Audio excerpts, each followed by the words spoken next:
अस्सलाम वालेकुम जनाब, क्या हाल है? ठीक हो?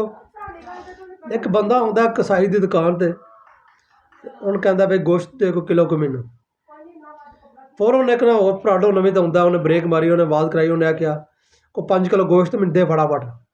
और भी उन्हें छापर छुपर बाबा गड्डी तरे था।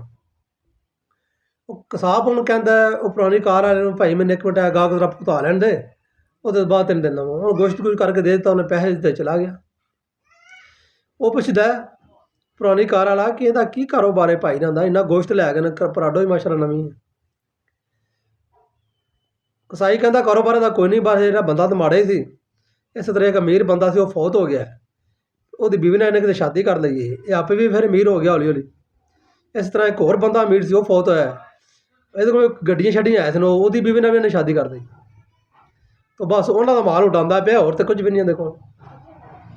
उन्हें इंज काम किया उन्हें आख्या मारे हो साई माल तो मेरे को ही वावा है तो साडा भी ना पट्ठा बह जा। उन्हें भी इस तरह किया गया केले ढेर सारे सेब फल फ्रूट छापर भरे गोश्त ढेर सारा वो भी लैके अपने घर गया। घर की उन्हें पुछदी कर्मा लिया अज खैर है अज तो बड़ा ढेर सारा माल तू लैंदा है इन्ना तो कभी जिंदगी च नहीं तू लैके आया।